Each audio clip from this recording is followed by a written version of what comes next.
Chapter 31 लान युएली की चिंता। लान युएली पहले ही ली जिनयुन की बेटी ली याओ से बात कर चुकी थी। उस बातचीत से उसे समझ आया कि ली याओ भी ली युन की वर्तमान शक्ति से अनजान थी। अगर ली याओ नहीं जानती थी तो निश्चित ही उसके पिता ली जिनयुन भी नहीं जानते थे। वास्तव में शायद ली परिवार में कोई भी, सिवाय ली युन के, उसकी असली शक्ति से परिचित नहीं था। यही कारण था कि ली जिनयुन इतनी जल्दी ट्रेजर पेविलियन की ओर दौड़े थे। उन्हें लगा था कि ली युन की जान खतरे में है। अगर कोई साधारण शिष्य होता तो वह इतना घबराते नहीं। लेकिन ली युन अलग था, वह वरिष्ठ औषधिकार था, जिसकी कीमत परिवार के लिए अमूल्य थी। लान युएली ने हल्की मुस्कान दी। वह खुद भी चिंतित होकर मार्शल आर्ट्स हॉल पहुंची थी। अगर वह ऐसा महसूस कर सकती थी तो ली जिनयुन की चिंता स्वाभाविक थी। ली जिनयुन ने कहा, मैंने सुना कि ली युन झाओ शियाओतियान से लड़ रहा है। क्या मेरी जानकारी गलत थी? लान युएली के शांत चेहरे ने उसे सोचने पर मजबूर किया।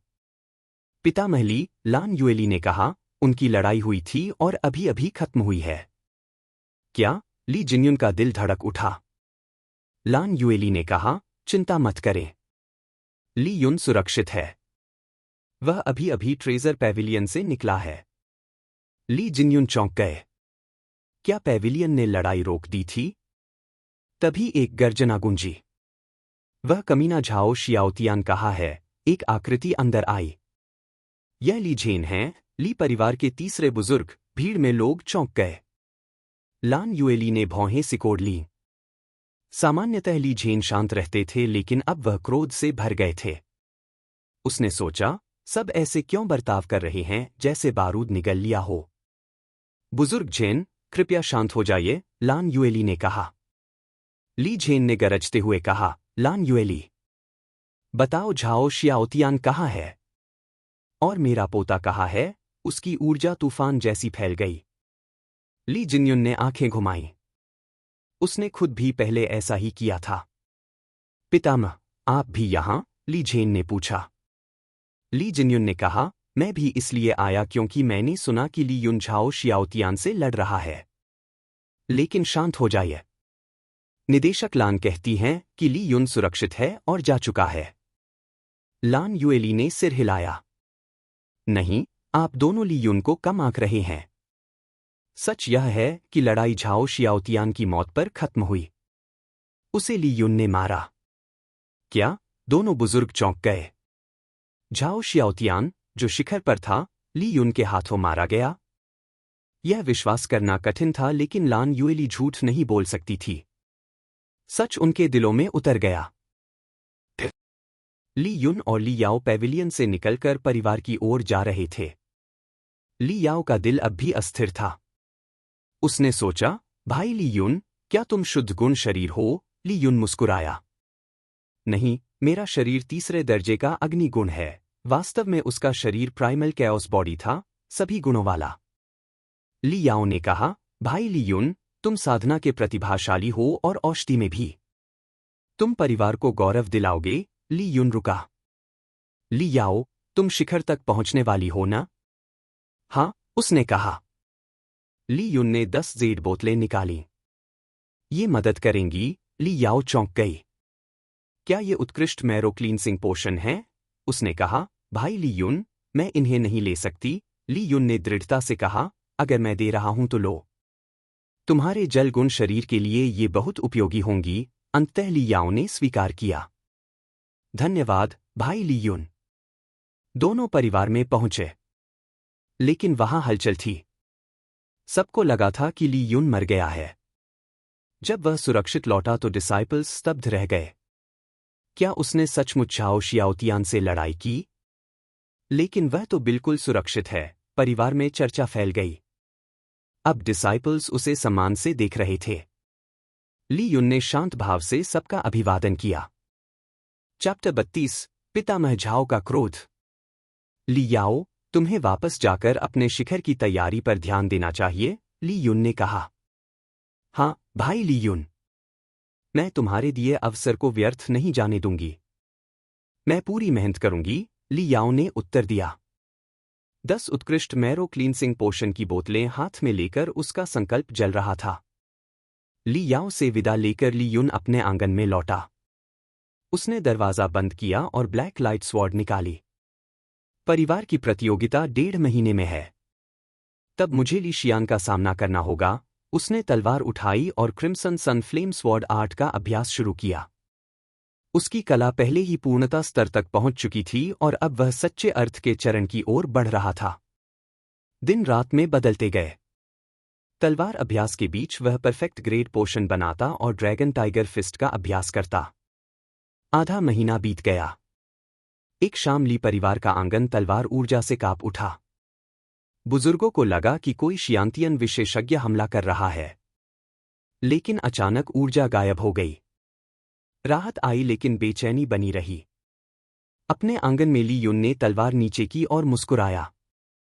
अंततः क्रिम्सन सन फ्लेम स्वॉर्ड आर्ट सच्चे अर्थ के चरण तक पहुंच गई। उसने कहा, मेरी तलवार समझ कई गुना गहरी हो गई है। लेकिन स्वॉर्ड इंटेंट का क्षेत्र अभी दूर है। तभी उसके मन में घंटी बजी। डिंग। क्वेस्ट पूरा हुआ। Good boy martial path. इनाम 5000 सोने, 300 अनुभव अंक और स्वॉर्ड इंटेंट का सुराग। उसने देखा, सुराग, top grade mortal rank sword arts. Li Yun मुस्कुराया। हमारे परिवार में केवल हाई ग्रेड कला है। पूरे शहर में भी टॉप ग्रेड नहीं है। मुझे स्वॉर्ड इंटेंट समझने में समय लगेगा। झाओ परिवार का निवास।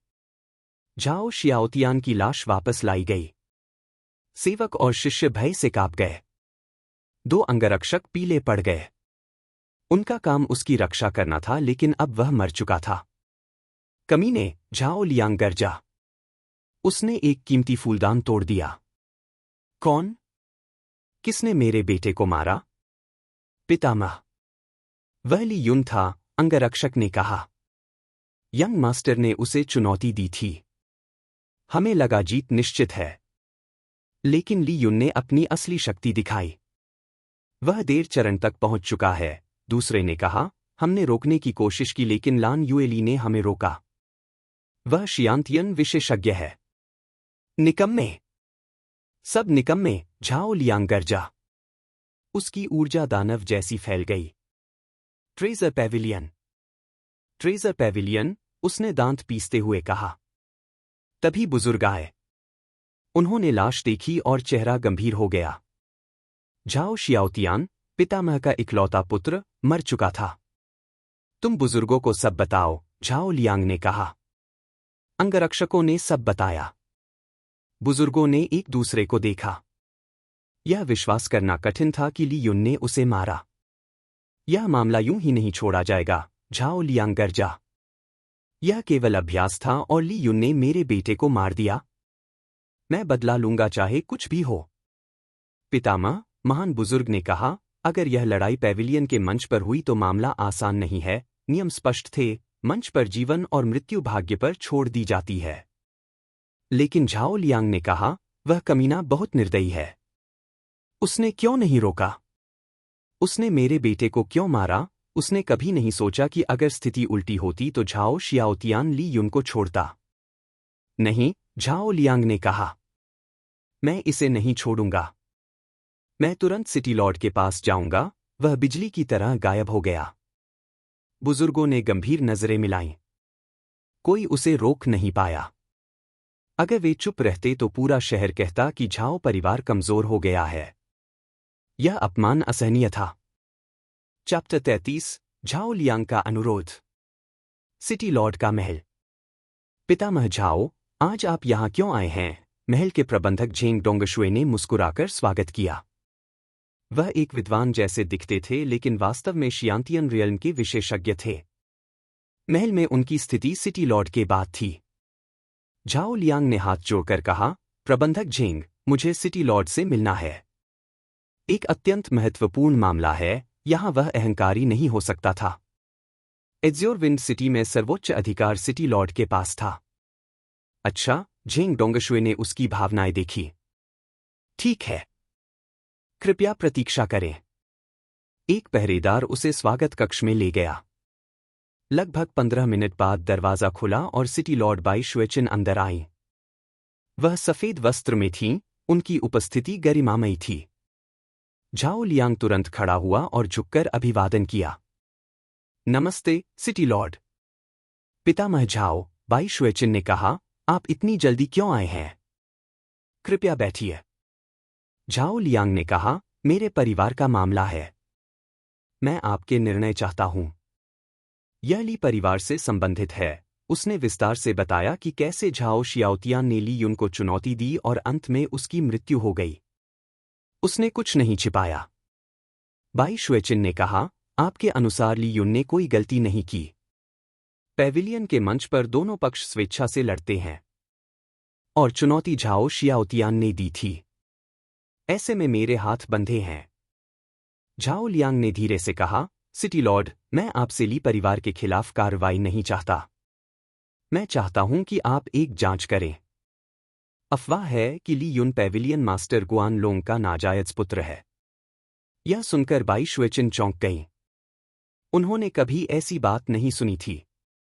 गुआन लोंग उनके पुराने परिचित थे, लेकिन उन्होंने कभी इसका उल्लेख नहीं किया। झाओ लियांग ने कहा, मैं इसकी सच्चाई की गारंटी नहीं दे सकता, लेकिन पेविलियन का व्यवहार ली युन के प्रति असामान्य है। उसे नीलामी में विशेष अधिकार दिए गए। क्या यह बिना किसी संबंध के संभव है? बाई शुएचिन कुछ देर चुप रहीं। फिर बोली, ठीक है पितामह झाओ, मैं आपको यह सम्मान दूंगी। मैं पेविलियन मास्टर गुआन लोंग को यहां बुलाऊंगी। आप स्वयं उनसे पूछ सकते हैं। झाओ लियांग ने राहत की सांस ली। धन्यवाद, सिटी लॉर्ड। ट्रेजर पेविलियन में लान युएली एक पहरेदार के साथ गुआन लोंग के कक्ष में पहुंची।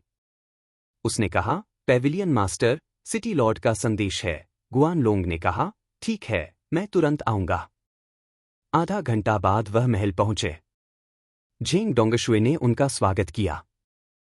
गुआन लोंग ने सोचा, अजीब है, इस बार स्वागत कक्ष क्यों? झेंग डोंगशुए ने कहा, पितामह झाओ अभी सिटी लॉर्ड से मिले थे। उसके बाद उन्होंने आपको बुलाया। गुआन लोंग मुस्कुराए। समझ गया। वे स्वागत कक्ष पहुंचे। बाई शुएचिन ने मुस्कुराकर कहा, पेविलियन मास्टर गुआन, आप आ गए। झाओ लियांग भी खड़ा हुआ। सिटी लॉर्ड, गुआन लोंग ने अभिवादन किया। फिर झाओ लियांग की ओर देखा। पितामह झाओ, आप भी यहां हैं? हाँ, झाओ लियांग ने कहा। मुझे सिटी लॉर्ड से बात करनी थी। तीनों बैठ गए। वातावरण भारी था। गुआन लोंग ने पूछा, सिटी लॉर्ड, आपने मुझे क्यों बुलाया? बाई शुएचिन ने कहा, हाँ, मुझे आपसे कुछ पूछना है। हाल ही में पितामह झाओ के पुत्र झाओ शियाओतियान ने ली युन से आपके पेविलियन के मंच पर लड़ाई की। क्या आपको इसके बारे में पता है? चैप्टर 34, संघर्ष। गुआन लोंग का चेहरा तुरंत गंभीर हो गया। वह पहले ही सब जानता था। लान युएली ने उसे विस्तार से बताया था। शुरू में वह भी चौंक गया था कि ली युन, इतना युवा लड़का, देर चरण तक पहुंच चुका है और शिखर पर खड़े झाओ शियाओतियान को मार सकता है। लेकिन सोचने पर यह असंभव नहीं था। एक वरिष्ठ औषधिकार के लिए चमत्कार सामान्य थे। अगर सिटी लॉर्ड ने उसे बुलाया था तो इसका मतलब था कि झाओ लियांग पहले ही शिकायत कर चुका था। लेकिन इसमें उसे क्यों घसीटा गया? झाओ शियाओतियान की मौत से उसका क्या लेना देना? उसने झाओ लियांग की ओर ठंडी नजर डाली। अगर वह उससे मुआवजा चाहता था तो वह गलत था। मैं इस मामले से अवगत हूं, गुआन लोंग ने कहा। उसकी आवाज ठंडी थी। झाओ लियांग ने उसके चेहरे पर यह ठंडापन देखा और उसका दिल कांप गया। क्या ली युन सचमुच उससे जुड़ा हुआ है? बाई शुएचिन ने भी देखा लेकिन मुस्कुराई। हाँ, पितामह झाओ का पुत्र ली युन द्वारा मंच पर मारा गया। स्वाभाविक है कि वह क्रोधित हैं। लेकिन उससे पहले, उसने कहा, उन्होंने एक अफवाह सुनी है कि ली युन पेविलियन मास्टर गुआन का नाजायज पुत्र है। क्या यह सच है? गुआन लोंग की आभा तुरंत फैल गई। ली युन मेरा पुत्र? यह बकवास है, उसने कहा। ली युन ली तियान का पुत्र और ली झेन का पोता है। क्या मुझे तुम्हें ली परिवार की वंशावली बतानी पड़ेगी? उसकी नजरें झाओ लियांग पर गुस्से से टिक गईं। झाओ लियांग ने तुरंत सिर झुकाया। पेविलियन मास्टर, कृपया शांत हो जाइए। यह केवल अफवाह थी। मैं पुष्टि करना चाहता था। उसने राहत की सांस ली। अगर गुआनलोंग ने इसे नकार दिया तो इसका मतलब था कि ली युन का उससे कोई संबंध नहीं था। गुआनलोंग गर्जा, पितामह झाओ, तुम पैविलियन के नियम जानते हो। तुम्हारा पुत्र स्वयं मंच पर गया और उसने पहले ली युन को उकसाया। ऐसे में जीवन और मृत्यु अपनी शक्ति पर निर्भर होती है। तुम्हें ली युन या ली परिवार को परेशान करने का कोई अधिकार नहीं। झाओ लियांग ने कहा, लेकिन ली युन बहुत निर्दयी था। उसने मेरे पुत्र को मार दिया। वह मेरा इकलौता बच्चा था। उसकी आवाज टूट गई। गुआनलोंग ने ठंडी आवाज में कहा, तो तुम सचमुच ली युन को मारना चाहते हो? झाओ लियांग ने दांत भींचकर कहा, हाँ। अगर मैंने इसे छोड़ दिया तो लोग कहेंगे कि झाओ परिवार डर गया। गुआनलोंग गर्जा, ली युन मेरे पैविलियन का मानद औषधिकार है। अगर तुमने उसे छुआ तो मैं कभी अनुमति नहीं दूंगा। यह घोषणा थी कि ली युन को नुकसान पहुंचाना गुआनलोंग से दुश्मनी लेना होगा। झाओ लियांग ने तिरस्कार से कहा, अगर आप मुझे रोकेंगे तो मैं पीछे नहीं हटूंगा। गुआनलोंग ने कहा, क्या तुम मुझे धमका रहे हो? वातावरण भारी हो गया। महाशयों, सिटी लॉर्ड बाई शुएचिन की आवाज गूंजी। बस। मैं यहां बड़े संघर्ष की अनुमति नहीं दूंगी। दोनों पीछे हटें। झाओ लियांग ने चुप्पी साध ली। मैं पितामह ली को बुलाऊंगी। देखते हैं कि क्या ली परिवार झाओ परिवार को कोई मुआवजा देने को तैयार है। उसने पहरेदार को भेजा। आधा घंटा बाद ली जिनयुन पहुंचे। उन्होंने बाई शुएचिन और गुआनलोंग को अभिवादन किया लेकिन झाओ लियांग को अनदेखा किया। पितामह ली, बैठिए, बाई शुएचिन ने कहा। यह मामला आपके पुत्र ली युन और झाओ शियाओतियान से संबंधित है। मैंने आपको दोनों को बुलाया है ताकि यह मामला और न बढ़े। ली जिनयुन ने भीतर ही भीतर संतोष महसूस किया। झाओ शियाओतियान की मौत ने संतुलन बदल दिया था। अब ली परिवार कमजोर नहीं रहा। चैप्टर 35 सिटी लॉर्ड की विधि। ली परिवार और झाओ परिवार के बीच लंबे समय से छिपा संघर्ष चलता रहा था। हमेशा ली परिवार ही नुकसान उठाता था। लेकिन इस बार अलग था। ली युन ने झाओ शियाओतियान को खुलेआम मार दिया था। ली जिनयुन के लिए यह सौभाग्य था। न केवल झाओ शियाओतियान मारा गया बल्कि ली परिवार की प्रतिष्ठा भी बढ़ गई। पैविलियन मास्टर गुआन, ली जिनयुन ने कहा, चूंकि यह घटना पैविलियन में हुई, क्या ली युन दोषी है? गुआनलोंग ने तीखी आवाज में कहा, ली युन दोषी नहीं है। उसने स्पष्ट किया कि झाओ शियाओतियान ने पहले उकसाया था और नियम साफ थे। झाओ लियांग गर्जा, ली युन ने मेरे पुत्र को मारा। अगर ली परिवार का मुआवजा मुझे संतुष्ट नहीं करेगा तो मैं इसे नहीं छोड़ूंगा। उसकी धमकी सबने सुनी।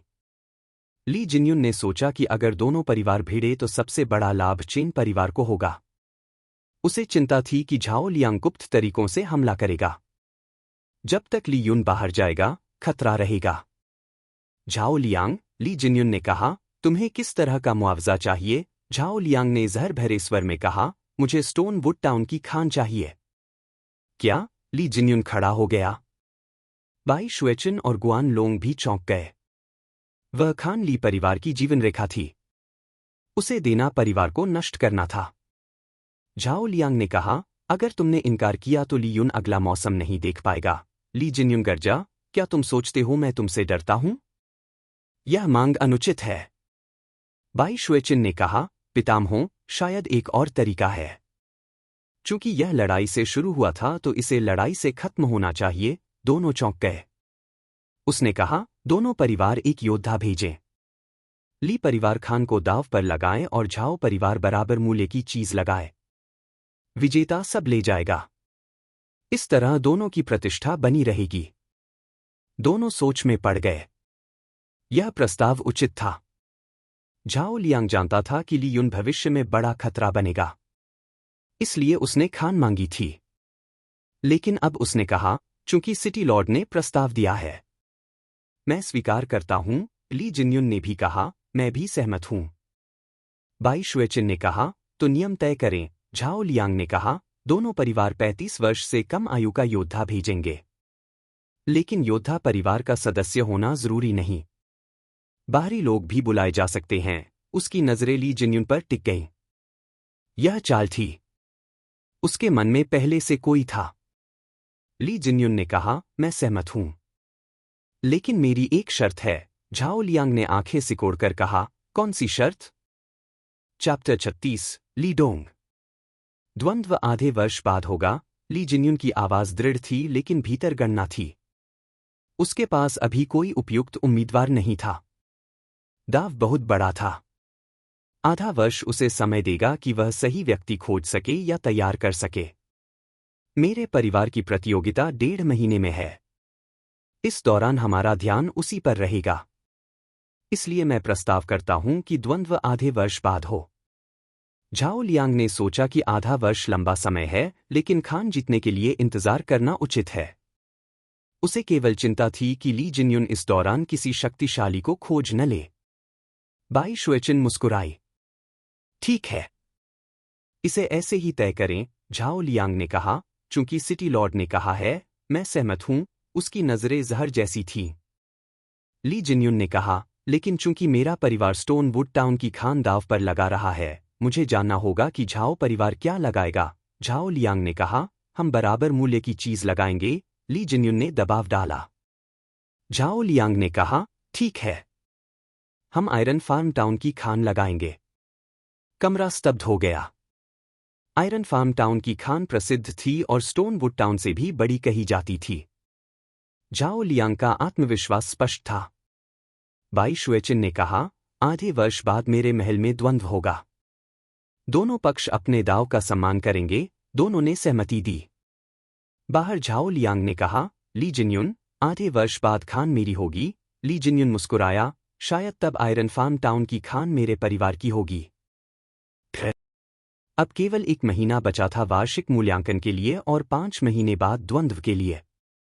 ली युन को बाहर की हलचल का पता नहीं था। उसका ध्यान साधना पर था। उसने क्रिम्सन सन फ्लेम स्वॉर्ड आर्ट को सच्चे अर्थ तक पहुंचा लिया था और अब शिखर तक पहुंचना चाहता था।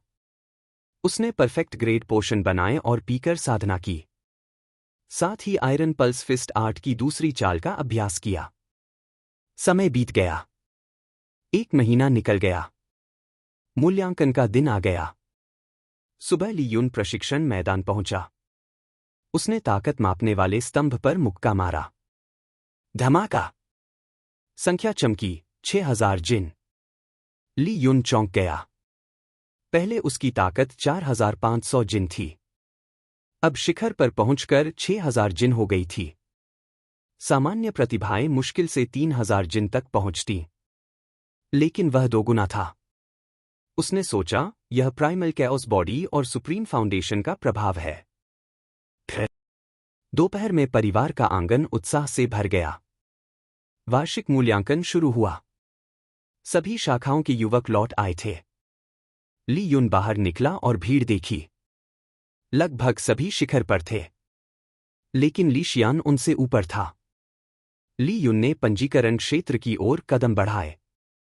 वह भी भाग लेना था। लाइन में खड़े रहते हुए उसने सुना, क्या वह ली डोंग नहीं है? उसकी साधना शिखर तक पहुंच चुकी है। वह जानबूझकर रोक रहा है ताकि इस बार पहला स्थान ले। वह पहले बुजुर्ग का पुत्र है और उसकी प्रतिभा ली शियान के बाद दूसरे स्थान पर है। तभी ली डोंग आया। उसने कतार में खड़े होने की परवाह नहीं की। सीधे आगे बढ़ा। डीकन ने कहा, यंग मास्टर डोंग, मैंने आपका नाम दर्ज कर लिया है। उसने लकड़ी का टोकन दिया। ली डोंग ने उसे पकड़ा और मुस्कुराते हुए चला गया। चैप्टर 37, ली शियान से मुकाबला। समय बीता और जल्द ही ली युन की पंजीकरण की बारी आई। नाम? डीकन ने पूछा। ली युन, उसने शांत स्वर में कहा। यह सुनते ही डीकन चौंक गया। यंग मास्टर युन, पितामह का आदेश है कि आपको इस वर्ष के मूल्यांकन में भाग लेने की आवश्यकता नहीं है। आप वरिष्ठ औषधिकार हैं और परिवार को निरंतर सहयोग दे रहे हैं। ली युन थोड़ा आश्चर्यचकित हुआ लेकिन समझ गया। वह अब वरिष्ठ औषधिकार था और 2 महीने से हर सप्ताह 10 बैच उत्कृष्ट पोषण दे रहा था। यह योगदान बुजुर्गों के बराबर था। पितामह ने उसे मुक्त किया ताकि वह सीधे ली शियान से भिड़ सके। पीछे भीड़ में फुसफुसाहट फैल गई। वह पागल आदमी हमारे बीच खड़ा था। हाँ, उसने झाओ शियाओतियान को मार दिया था। अब वह शिखर पर पहुंच चुका है। कौन जानता है कितना भयानक हो गया है। सब उसे डर और सम्मान से देख रहे थे।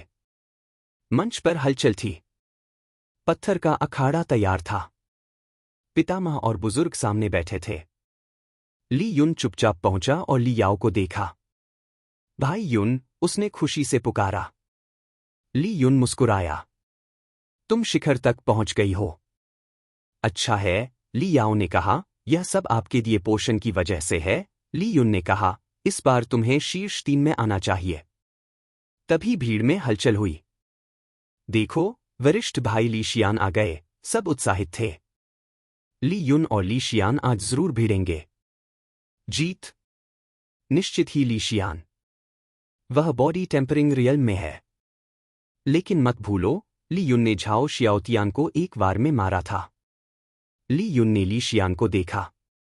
उसका दबाव पहले से कई गुना था। ली याओ ने कहा, भाई युन, सावधान रहना। पिता ने कहा कि ली शियान अभी चौथे स्तर तक पहुंच गया है। ली युन चौंक गया। 2 महीने में उसने 2 स्तर पार कर लिए थे। यह डरावना था। ली न्यान आगे आया और कहा, ली युन, तुमने मेरे भाई को चोट पहुंचाई थी। आज मैं तुम्हारे हाथ पांव तोड़ दूंगा। ली युन मुस्कुराया। मजेदार है। ली न्यान ने भी यही कहा था। और देखो अब वह कैसा है। उसकी नजर ली न्यान पर गई, जिसका हाथ अब भी बंधा था। ली न्यान गर्जा, भाई, उसे मार डालो। तभी हवा फटी और ली शियान का मुक्का सीधे ली युन की ओर आया। ली युन की आंखें चमक उठीं। उसने पीछे हटकर हथेली से वार किया। धमाका! टक्कर हुई। ली युन 3 कदम पीछे हटे लेकिन स्थिर हो गए। ली शियान वहीं खड़ा रहा लेकिन उसका चेहरा गंभीर हो गया। उसने सोचा था कि ली युन उड़ जाएगा। लेकिन ऐसा नहीं हुआ। यह उसके लिए अपमान था। हुफ! अखाड़े में देखेंगे, ली शियान ने कहा और ली न्यान को खींचकर चला गया। ली युन मुस्कुराया। भाई युन, आप ठीक हैं? ली याओ ने पूछा। मैं ठीक हूं। यह कुछ नहीं था। तभी आवाज आई, बुजुर्ग आ गए। 9 बुजुर्ग और पितामह मंच पर आए। तीसरे बुजुर्ग ली झेन आगे बढ़े। इस वर्ष का मूल्यांकन मैं संचालित करूंगा, उन्होंने नियम बताए। हर मुकाबला एक के सामने एक होगा। हारने वाला बाहर होगा। जीतने वाला आगे बढ़ेगा। हत्या की अनुमति नहीं है। गंभीर चोटें स्वीकार्य हैं, लेकिन जानबूझकर हत्या करने वाले को दंड मिलेगा। सम्मान से लड़ो और अपनी योग्यता साबित करो। भीड़ में उत्साह और तनाव फैल गया। यह मूल्यांकन पूरे वर्ष की स्थिति तय करता था। चैप्टर 38, ली याओ बनाम ली गुआन। ली मिंग और ली शू, तीसरे बुजुर्ग ली झेन की आवाज गूंजी। दोनों अखाड़े में उतरे। ली मिंग ने ताकत से वार किया और ली शू की फुर्ती पर भारी पड़ा।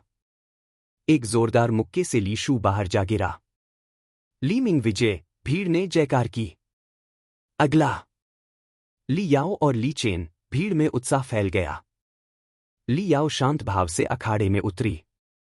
ली चेन मुस्कुराया, जूनियर सिस्टर, मैं हल्का रहूंगा। लेकिन ली याओ बिजली जैसी तेजी से आगे बढ़ी। उसका वार सीधे ली चेन की रक्षा तोड़ गया। दूसरा वार उसके कंधे पर पड़ा और वह जमीन पर गिर पड़ा। ली याओ विजय, भीड़ में आश्चर्य की आवाजें उठीं। इसके बाद कई मुकाबले हुए। ली फेंग ने ली शान को हराया। फिर ली डोंग का नाम आया। वह अहंकार से भरा अखाड़े में उतरा। ली जे ने कोशिश की लेकिन ली डोंग ने एक ही वार में उसे बाहर फेंक दिया। ली डोंग विजय, भीड़ में फुसफुसाहट हुई कि वह खिताब का दावेदार है। पहला दौर खत्म हुआ। कई बाहर हो गए और केवल श्रेष्ठ बचे। दूसरा दौर शुरू हुआ। मुकाबले चलते रहे। तभी घोषणा हुई, ली याओ बनाम ली गुआन। भीड़ में हलचल हुई। ली गुआन राजधानी में प्रशिक्षण लेकर लौटा था। उसकी प्रतिष्ठा ऊंची थी। ली याओ की प्रगति तेज थी लेकिन लोग संदेह कर रहे थे। ली युन ने भी सोचा, यह उसके लिए कठिन होगा। अखाड़े में दोनों आमने सामने खड़े हुए। लड़ो! आदेश मिला। ली याओ ने तुरंत अज्योर वुड फिस्ट का प्रयोग किया। उसकी मुट्ठियां हरे प्रकाश से चमक रही थीं। वारों की बौछार ने ली गुआन को पीछे धकेला। भीड़ चौंक गई। उसकी कला उन्नत स्तर तक पहुंच गई है। ली गुआन मुस्कुराया और अपनी धातु ऊर्जा से जवाब दिया। दोनों के वार ढोल जैसे गूंजे। फिर लियाओ ने तलवार निकाली। अज्योर वुड स्वॉर्ड 8, उसकी तलवार शाखाओं जैसी लहराई। उसकी कला ने ली गुआन को पीछे धकेला। भीड़ में आवाजें उठीं। वह अज्योर वुड स्क्रिप्चर की चौथी परत चला रही है। बुजुर्ग भी गंभीर हो गए। ली गुआन ने धातु ऊर्जा छोड़ी। मेटल वेंस 8, तीसरी परत, अखाड़ा कांप उठा। लकड़ी और धातु की टक्कर शुरू हुई। तलवारें टकराईं, चिंगारियां उड़ी। लेकिन धीरे धीरे अंतर स्पष्ट हुआ। ली याओ की चौथी परत की शक्ति भारी थी। उसकी तलवार कला लचीली लेकिन अडिग थी। हर बार ली गुआन की रक्षा में दरार डाल रहा था। अंततः ली गुआन थक गया। उसकी तलवार गिर गई और वह घुटनों पर बैठ गया। ली याओ विजय, ली झेन की आवाज गूंजी। भीड़ स्तब्ध रह गई। उसने ली गुआन को हरा दिया। ली याओ थकी हुई लेकिन मजबूत खड़ी रही। उसकी जीत ने सबके दिलों में उसका नाम अंकित कर दिया। ली युन भी चौंक गया। वह मेरी अपेक्षा से अधिक शक्तिशाली है। केवल 16 वर्ष की उम्र में उसने यह स्तर हासिल किया। चैप्टर 39, ली डोंग की चुनौती। तीसरा दौर तेजी से शुरू हुआ। 2 पूरे दौर की छंटाई के बाद केवल दर्जन भर श्रेष्ठ प्रतिभाएं बचीं। नाम पुकारे गए, तलवारें और मुक्के भिड़े, जीत तय हुई। कुछ शिष्य संघर्ष करते रहे लेकिन हार गए, कुछ ने शानदार तकनीकें दिखाईं। भीड़ में 2 नाम सबसे अधिक चर्चा में थे। पहला था ली याओ, पितामह की बेटी। उसकी साधना शिखर पर थी और अज्योर वुड स्क्रिप्चर की शक्ति ने सबको चौंका दिया। उसने तीसरे दौर में आसानी से जीत हासिल की और चौथे दौर में पहुंच गई। दूसरा नाम था ली डोंग, दूसरे बुजुर्ग का पुत्र। उसकी प्रतिभा पहले से ही प्रसिद्ध थी। उसने हर प्रतिद्वंद्वी को एक ही वार में हराया। अंततः अखाड़े में केवल 2 नाम बचे, ली याओ और ली डोंग। पितामह की बेटी बनाम दूसरे बुजुर्ग का पुत्र। अंतिम मुकाबला तय हो गया। भाई युन, मैं लौटूंगी, ली याओ ने कहा और अखाड़े की ओर बढ़ी। ली युन ने आह भरी। वह जानता था कि ली याओ जीतना चाहती है, लेकिन ली डोंग को हराना आसान नहीं होगा। बाहर प्रशिक्षण लेने वाले प्रतिभाशाली हमेशा अधिक मजबूत होते हैं। और ली डोंग तो ली शियान के बाद सबसे शक्तिशाली था। दोनों अखाड़े में पहुंचे। ली याओ हरे वस्त्रों में तलवार लिए खड़ी थी। उसकी ऊर्जा अज्योर वुड स्क्रिप्चर से बह रही थी। ली डोंग गहरे नीले वस्त्रों में खड़ा था, उसकी आभा भारी थी। शुरू करो, ली झेन की आवाज गूंजी। ली डोंग ने पहले कदम उठाया। उसकी ऊर्जा आयरन क्लाउड स्क्रिप्चर से चमक उठी, जिसे उसने छठी परत तक साधा था। उसकी त्वचा धातु जैसी कठोर हो गई। उसने आयरन ब्रेकिंग फिस्ट का प्रयोग किया। उसका मुक्का पहाड़ जैसा गिरा। ली याओ पीछे नहीं हटी। उसने अज्योर वुड फिस्ट का प्रयोग किया। उसकी मुट्ठियां तूफान जैसी चलीं। दोनों के वार टकराए। धमाके गूंजे। दर्शक सांस रोककर देख रहे थे। ली डोंग ने ठंडी हंसी दी। बुरा नहीं, लेकिन क्या तुम सोचती हो इससे मुझे हरा दोगी? उसने तलवार निकाली और आयरन स्लेयर स्वॉर्ड 8 का प्रयोग किया। उसकी तलवार लोहे जैसी भारी थी। ली याओ ने तुरंत अपनी तलवार उठाई। उसकी अज्योर वुड स्वॉर्ड 8 हवा में शाखाओं जैसी लहराई। तलवारें टकराईं। चिंगारियां उड़ी।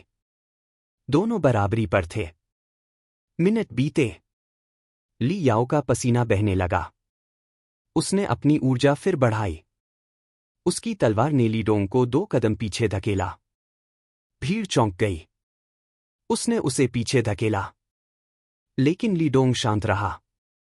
अच्छा है, उसने फिर अपनी छठी परत की शक्ति छोड़ी।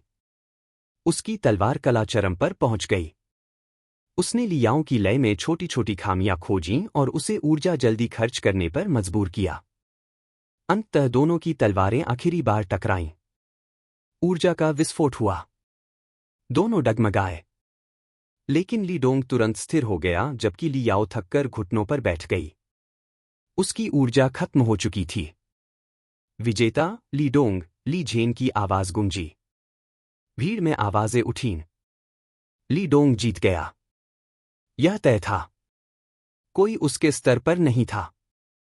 क्या ली युन उसे हरा सकता था? शायद। उसने ली शियान को भी चुनौती दी थी। ली डोंग उससे कम है। भीड़ में जयकार और आश्चर्य मिलाजुला था। सबने ली याओ को सम्मान से देखा। हारने के बावजूद उसने अपनी प्रतिभा दिखा दी थी। ली डोंग तलवार हाथ में लिए विजेता घोषित हुआ। ली याओ धीरे धीरे लौटी, उसके कदम भारी थे और सिर झुका हुआ। उसकी आंखों की आग बुझ गई थी। भाई युन, मैं हार गई, उसकी आवाज धीमी और कांपती हुई थी। ली युन ने हल्की हंसी दी और उसके सिर पर हाथ रखा। इसमें दुख की क्या बात है? एक लड़ाई तुम्हारा भविष्य तय नहीं करती। शक्ति केवल जीत से नहीं बनती, बल्कि हार के बाद उठने से बनती है। आज तुम ली डोंग से हारी हो, लेकिन कल तुम्हारे पास उसे फिर चुनौती देने के अवसर होंगे। एक हार तुम्हें परिभाषित नहीं करती। समझी? ली याओ ने ऊपर देखा। उसकी आंखों में फिर चमक लौटी। हाँ, भाई युन। मैं इसे अपने ऊपर हावी नहीं होने दूंगी। मैं और मजबूत बनूंगी। और एक दिन ली डोंग को हराऊंगी। यही जज्बा है, ली युन मुस्कुराया। ऊपर पितामह ली जिनयुन ने कहा, वह बहुत जिद्दी है। उसने कभी हार का स्वाद नहीं चखा। शायद यह उसके दिल को मजबूत करेगा। दूसरे बुजुर्ग, ली डोंग के पिता ने कहा, पितामह, चिंता मत करें। उसकी प्रतिभा मेरे बेटे से भी अधिक है। यह हार उसे और तेज बनाएगी। ली जिनयुन ने सिर हिलाया। भीड़ शांत हो रही थी लेकिन ली डोंग अब भी अखाड़े में खड़ा था। तीसरे बुजुर्ग ली झेन ने पूछा, ली डोंग, तुम क्यों नहीं जा रहे? ली डोंग ने अहंकार से कहा, मैं ली युन को चुनौती देना चाहता हूं। मुझे पता है कि पितामह ने उसे मूल्यांकन से मुक्त किया है, लेकिन हम एक ही पीढ़ी के हैं। मैं देखना चाहता हूं कि असली श्रेष्ठ कौन है। भीड़ में हलचल हुई। ली युन ने भौं उठाई। उसने उम्मीद नहीं की थी कि ली डोंग उसे चुनौती देगा। बुजुर्ग ली झेन ने पितामह की ओर देखा। ली जिनयुन ने कुछ देर सोचकर कहा, अगर ली युन तैयार है तो तुम उसका सामना कर सकते हो। ली डोंग मुस्कुराया और ऊंची आवाज में कहा, ली युन, क्या तुम अखाड़े में कदम रखोगे और साबित करोगे कि हमारी पीढ़ी का असली विजेता कौन है? चैप्टर 40, ली डोंग को कुचलना। इस पीढ़ी का सबसे मजबूत, ली युन ने तिरस्कार से कहा। ली डोंग, क्या तुम ली शियान से भी बड़े नहीं हो? तो क्या तुम मुझसे अलग पीढ़ी के नहीं हुए? ली डोंग का चेहरा काला पड़ गया। उसने एल्डर्स को मनाने के लिए यह बहाना बनाया था, लेकिन ली युन ने एक ही वाक्य में उसे अपमानित कर दिया। क्या तुम डर रहे हो? ली डोंग ने ठंडी आवाज में कहा। मुझे नहीं लगता कि तुम ली शियान का सामना कर सकते हो। मैं तुम्हें चुनौती दे रहा हूं ताकि तुम्हें तुम्हारी जगह याद दिला सकूं। ली युन मुस्कुराया और शांत स्वर में बोला, ठीक है। मैं तुम्हारी चुनौती स्वीकार करता हूं। ली याओ ने पुकारा, भाई युन, मेरा बदला लो। ली युन ने आह भरी। यह लड़की छोटी सी बात पर भी बदला चाहती है। अखाड़े में खड़े होकर ली युन ने कहा, मैं तुम्हें एक ही बार में हराऊंगा। भीड़ में हलचल हुई। सबने इसे अहंकार समझा। लेकिन ली युन गंभीर था। ली डोंग हंसा। एक बार? मैं देखना चाहता हूं। उसने अपनी जगह जमाई। ली युन ने मुट्ठी बांधी। उसकी ऊर्जा लाल और नीली रोशनी से चमक उठी। यह ड्रैगन टाइगर फिस्ट था, जिसे उसने पूर्णता स्तर तक साधा था। भीड़ में दबाव महसूस हुआ। बुजुर्ग भी गंभीर हो गए। ली डोंग की आंखें चौड़ी हो गईं। उसने सोचा, मैं इसे सीधे झेलूंगा। ली युन ने वार किया। गर्जन। ड्रैगन और टाइगर की गर्जना गूंजी। उनके आभासी रूप प्रकट हुए। दबाव इतना भारी था कि जमीन फट गई। ली डोंग कांप गया। अंतिम क्षण में उसका चेहरा पसीने से भीग गया। उसने डर से चिल्लाया, मैं हार मानता हूं। ली युन की मुट्ठी उसके चेहरे से 1 इंच दूर रुक गई। दबाव गायब हो गया। भीड़ स्तब्ध रह गई। फिर शोर मच गया। यह क्या था? मैंने भी खतरा महसूस किया। यह मध्य स्तर की कला थी, पूर्णता तक पहुंची हुई। ली युन। वह साधारण प्रतिभा नहीं है, वह राक्षस है। पितामह ली जिनयुन खड़े हो गए। यह ड्रैगन टाइगर फिस्ट था और ली युन ने इसे पूर्णता तक पहुंचा दिया है। 2 महीने पहले उसने निम्न स्तर की कला को पूर्णता तक पहुंचाया था और अब यह लड़का असाधारण है, बुजुर्गों ने सिर हिलाया। दूसरे बुजुर्ग, लीडोंग के पिता, दुखी थे लेकिन सच्चाई स्वीकार करनी पड़ी। केवल महान बुजुर्ग ली पोतियन का चेहरा अंधकार में था। उसने अपने पोते ली शियान को संकेत दिया। ली शियान आगे आया और अखाड़े में उतरा। उसका चेहरा ठंडा था। ली युन, अब हमारी लड़ाई का समय है। उसके मन में निर्णय था, आज वह ली युन को पूरी तरह अपंग कर देगा। लेकिन ली युन मुस्कुराया। उसकी आंखों में उत्साह था। उसे याद था कि ली शियान को हराने पर उसे 9 ट्रिब्यूलेशंस डिवाइन आई मिलेगी। यह अवसर वह कभी नहीं छोड़ सकता था।